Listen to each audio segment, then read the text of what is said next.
I opened my balcony and this fly came in here and now I'm fucking pissed because this motherfucker is flying all around me and I want to beat its ass. Get ready with me for a candid discussion that challenges the status quo and demands accountability. This is Controversial Smoke, where we say the quiet things out loud through the lens of faith and cannabis. Hey, I'm gonna do what he says, and if it make you feel some kind of way, take it up with him. For tonight's sesh, we're playing with my little pink panther here. She's a cake glow. She's so fun. She hits really, really good. Shout out to Cake Glow for this cute little thing. I'm gonna put some French toast and GSC. These dabs be hitting, okay, and this thing don't play. I think this is a batter or butter. I don't remember. So we're gonna do to start off this conversation. I've been watching my church, and it has been giving me insight on how to go about this kingdom business that I'm trying to do. And that is being consistent and getting out of the covert stage to the overt stage. I call it the I don't give a fuck stage. We love tree, but do we love God? Do we love Jesus? If you don't love God and you don't love Jesus, then what you doing smoking this tree? I'm just saying. Now, I'm not saying I dislike the industry. I just dislike what the industry does and how it represents Black people as a whole and who they choose to exploit as a representation of Black people. Every Black woman does not represent, get myself ready, Miss Toto Pink and Culo Brown. However, when the industry chooses to promote and perpetuate these harmful stereotypes, it makes me believe as if they do this intentionally. Usually the people who love and promote and push these types of stereotypes are people who embody those stereotypes. I'm just saying. Why can't we have Black women who are in the corporate sector?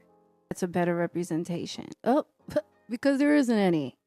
Why can't we have an actress and not a porn star to represent the cannabis industry? That's kind of sketchy. Problem is with those harmful stereotypes is that the more this industry exploits it and promotes it, the more of those people who control the glass ceiling start to believe that this is how we operate, which gives them more of an excuse to control the glass ceiling as much as they can, because look at these people acting a fool and you want them to be in corporate? That's how they talking amongst themselves. And this is why I have to create my own lane. I love this industry. If I didn't love it, I wouldn't be in it for almost 8 years. So obviously, I love it. I love helping my people. I love seeing us grow and be functional stoners in moderation and have a spiritual connection to our higher power in the midst of partaking in this beautiful elevation. However, the ones that are being exploited the most are those who take like 5 to 10 gummies, hella blunts, looking like addicts, instead of utilizing you for the Black excellence that brings them so much financial gain. Now we look like a hamster on a wheel with no self-control that they will profit off of every time. I might be the Amanda Seals of cannabis because when it comes to our sexuality, it is always exploited.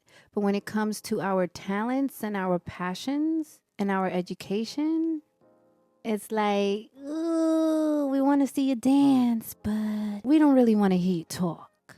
But dance, bitch, dance. You want this money? Show some titties. Be light skinned and pretty. Profit off of your creativity, because they're going to profit off of your creativity.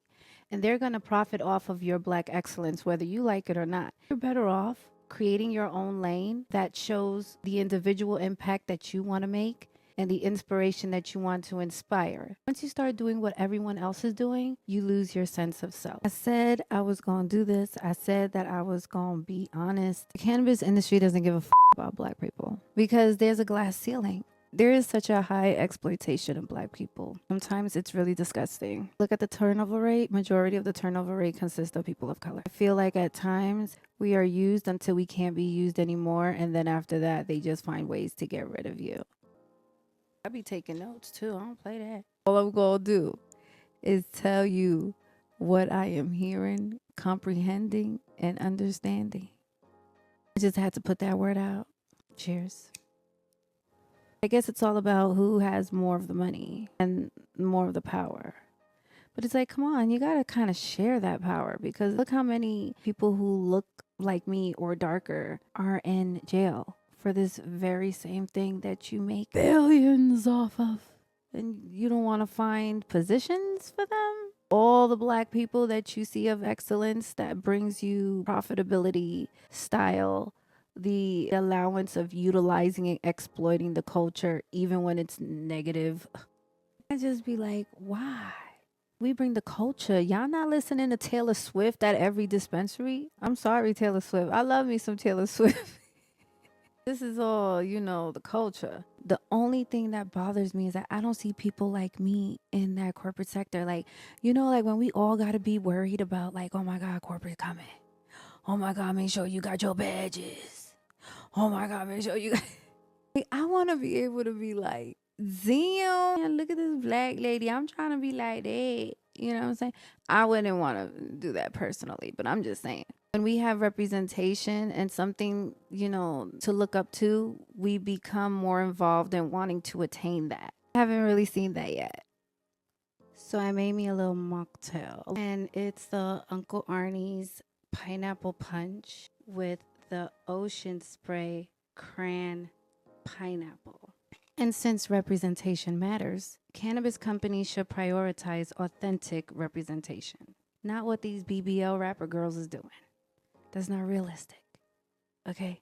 And not like the one that's overly drastic, sexually, exploitive, promiscuous. Like, give options so that we can be of positive representation other than what you see.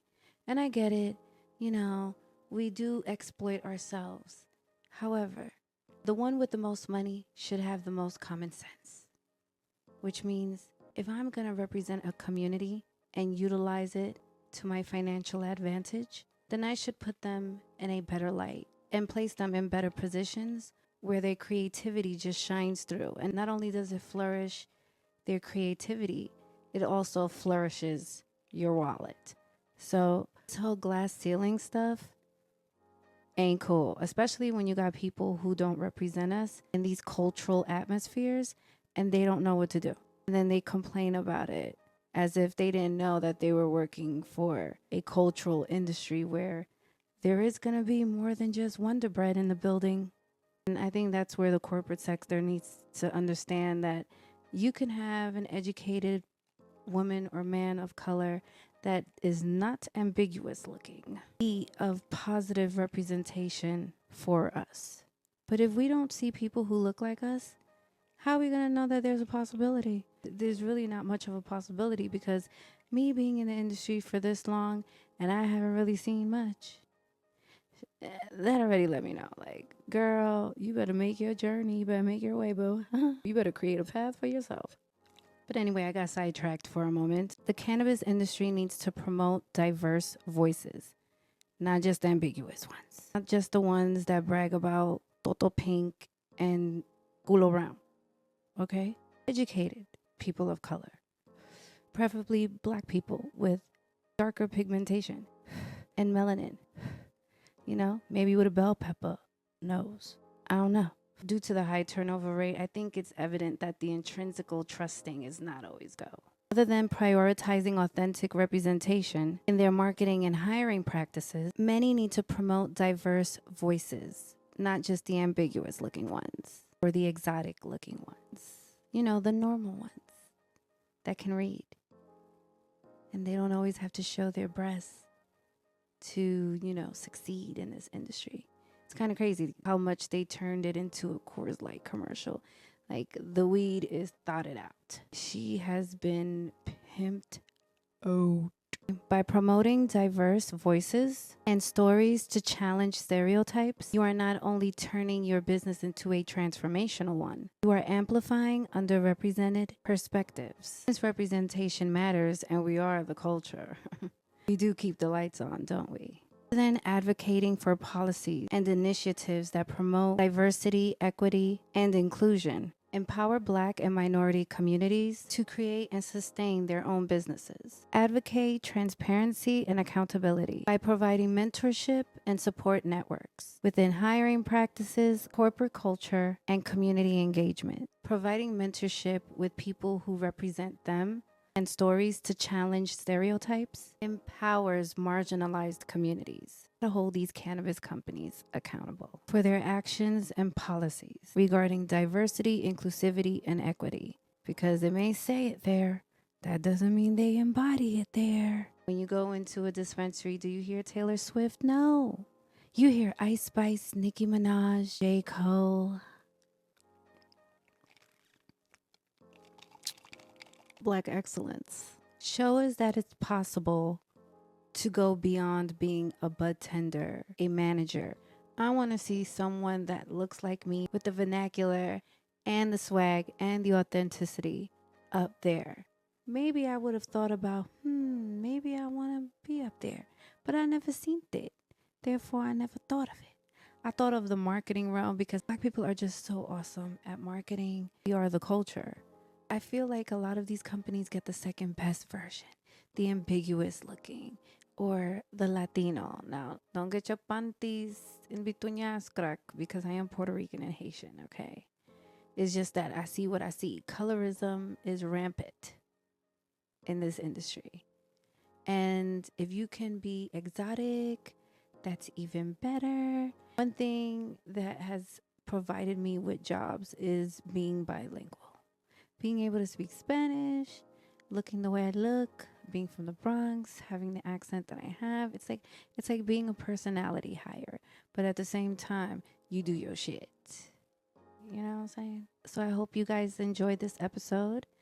I am getting more comfortable as time progresses. I'm really trying to make sure that I stay consistent with this because it's not easy for me. But I always enjoy talking to you guys and giving you guys the real. I love this industry, don't get me wrong. But until I see people that look like me up there, if you're in this industry, create your own lane aside from the industry. They're not going to pay you the value of you.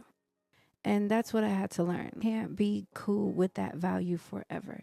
You got to learn from it, be inspired by it, create transformational experiences within it. I believe that God put me in this industry to inspire and to impact, and I was just trying to find my way through. Marketing would have been cool too, but they keep picking people who don't look like us to market to us. And there's really nothing I can do about it.